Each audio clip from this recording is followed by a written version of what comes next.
And welcome back.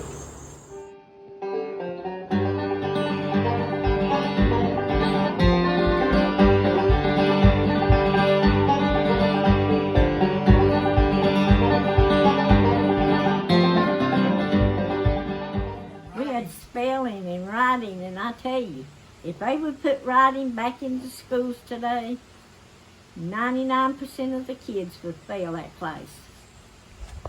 Because you cannot read or writing. It's like a doctor writes, like a chicken. That's one thing we learned to write. We learned English. When you got out of the class, we had an 8th grade teacher, Mr. Glover from Chinkapin. When you got out of his class, you knew your English. He was the best teacher. And I would take him a big red apple and put it in his drawer, and he would go to the office. He was the principal too. And while he was at the office, I'd reach up there and get me a bite of it and put it back in his drawer. And then when we had our 8th grade banquet, they give me the mischievous in the class. No,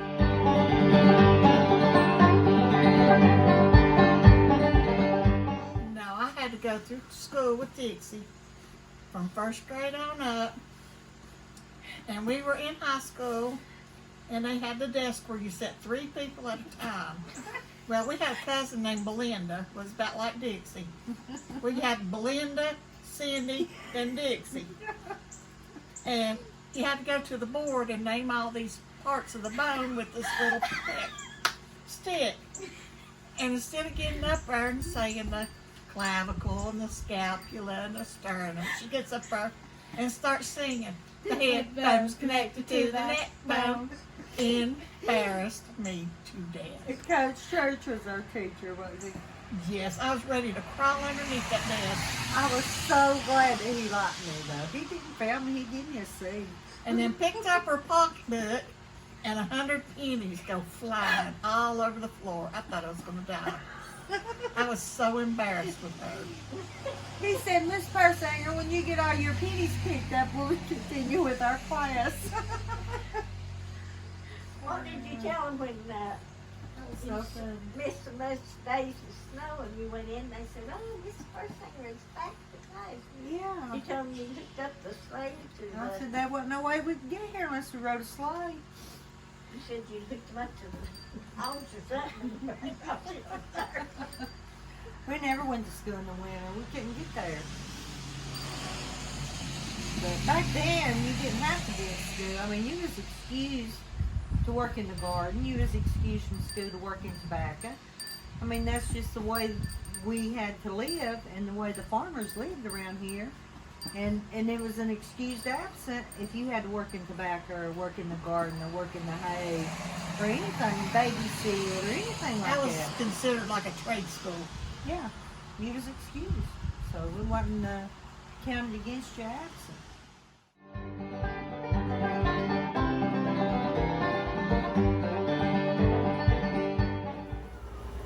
See, Mama being a school teacher, she always had a hard girl. Hard girl is what they called them back then, but I guess you'd say a babysitter or a housekeeper, or she always had somebody come and stay with us and done the work. Mama wasn't a very good housekeeper or whatever. She'd keep it where you get in it, and that's it. But she always hired it done. How many kids did she teach at a time? Was it like a one-room schoolhouse kind of thing? I don't really know how many rooms was in it, but we had a picture of her, and there was a big class of kids in El Canyon School. I think there's like 40. But she started out in Pogey.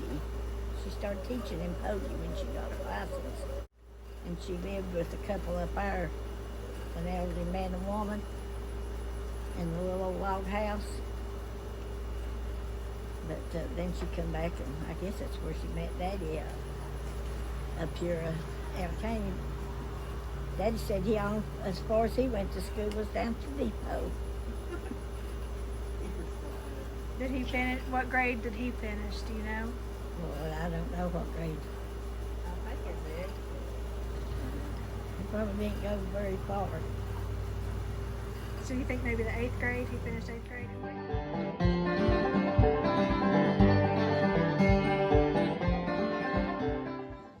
Okay, today I am going to can some Granny Smith apples. And I'm just going to core them out.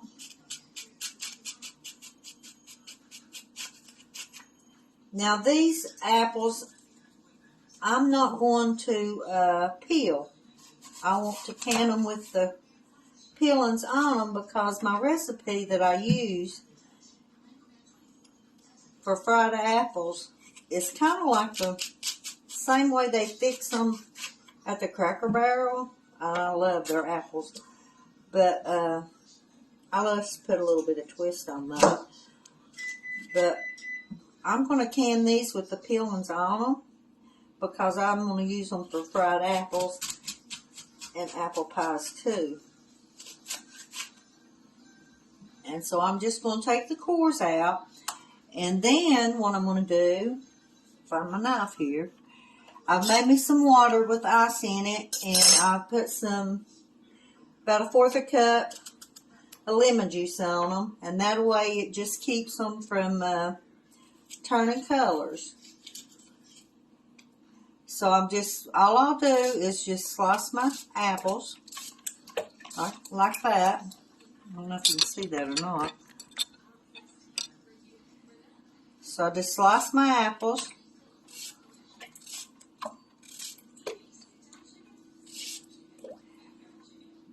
And this is really simple to do.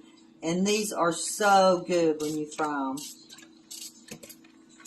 And they look really pretty in the jar too. So I'm going to go ahead and cut up all these apples and get them ready. So when I get ready to can them, I'll get back with you.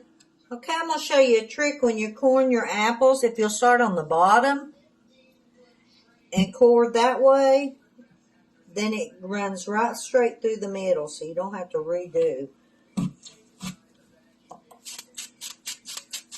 And it takes every bit of the core out, so you don't have to do it twice.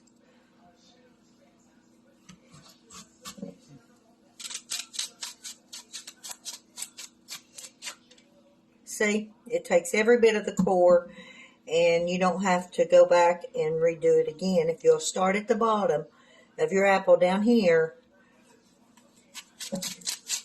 it'll go right through the center and take all the core out. Okay, now I'm going to add 5 cups of water.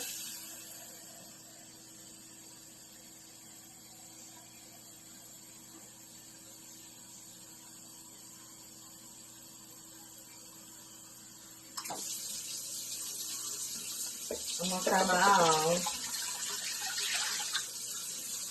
And what I'm doing, I'm making a simple syrup.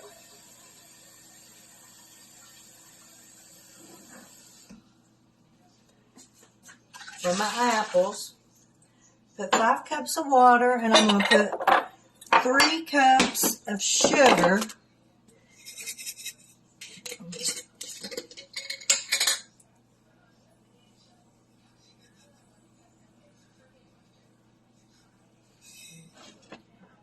I'll pour 3 cups of sugar if I've got, well, I might do it a little dab over. I'm going to have to fill my jug back up with the sugar. And I'll put 3 cups of sugar, and I'm going to let that dissolve, and then I'm going to put my apples in this simple syrup and let them cook for 5 minutes. Because if you let them cook a little bit before you put them in your jars to can, they're going to shrink a little bit. And that way, when you put them in your jars to can, you won't have all the syrup and no apples. So that way it fills your jar up pretty good, and they're going to shrink about all they're going to, and it makes it look a whole lot better, and plus you get more apples in your jar. So that's why we do it that way. So I'll get back with you. Okay, my water's getting hot enough, my simple syrup. I've got my jars washed, and I put a half a teaspoon of lemon juice in each jar. So what I'm going to do, I'm going to take my apples and I'm going to put them in the pot while it's still hot and let them cook for like maybe 3 to 5 minutes.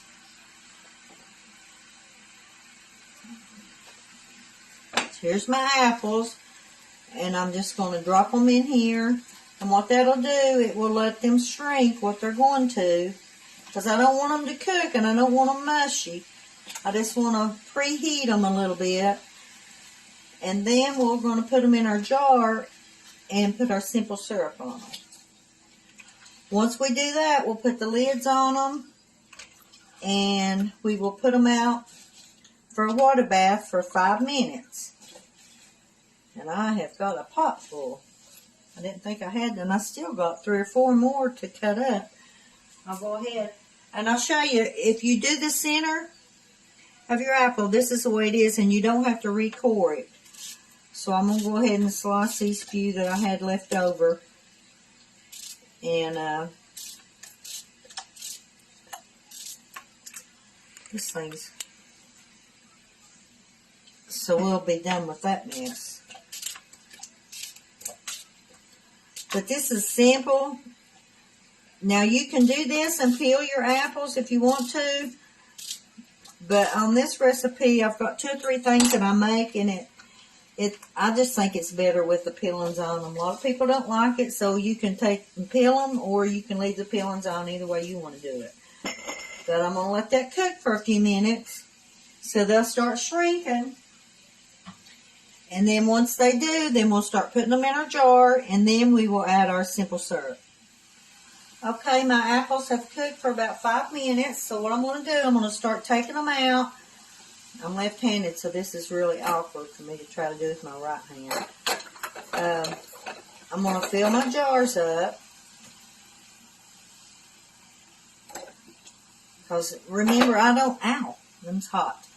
I don't want my apples cooked. I just wanted them to shrink a little bit. I think I'll do better with these big mouth jars, just putting them in one at a time.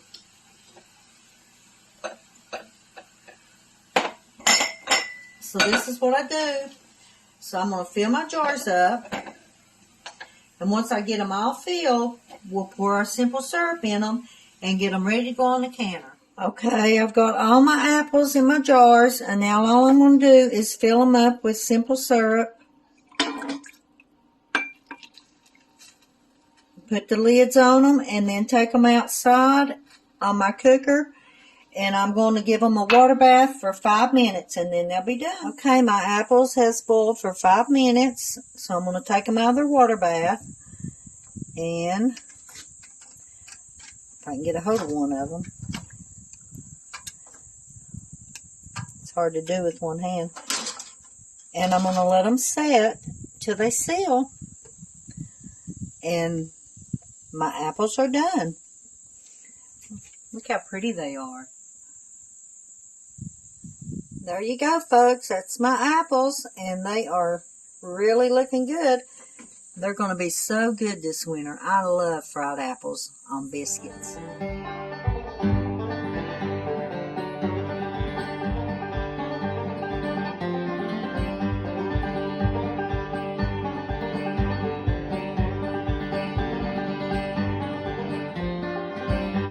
And y'all come back now, you hear?